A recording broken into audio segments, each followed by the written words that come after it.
আমি তাহমিদ, ক্লাস 2-তে পড়ি। আজ আমার প্রথম সম্পূর্ণ রোজা। গতবার রেখেছি, তবে দুবেলা খেয়ে দিনে 3টি। আজ আমি রোজা রেখে স্কুলে যাচ্ছি।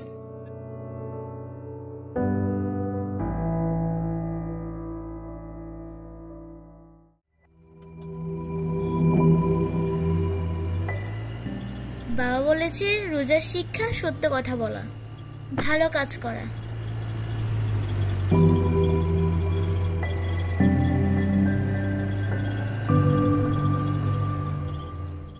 মা বলেছে শুধু না খেয়ে থাকাটাই রোজা নয়, রোজা মানে সংযম, ঝগড়া না করা। এই যে আমি আজকে একটু ঝগড়া করিনি, বরং ঝগড়া থামিয়ে দিয়েছি।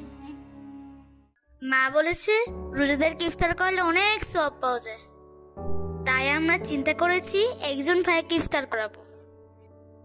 তুমি কি আমাদের সাথে যাবে? কোথায়? আব্বু পাশে ইফতার নিয়ে বসে আছে, আমরা একসাথে ইফতার করব। ও আচ্ছা, তাই? ঠিক আছে, চলো।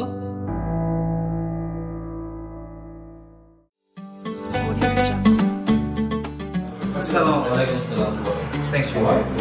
ঠিক আছে। আল্লাহু আকবার, আল্লাহ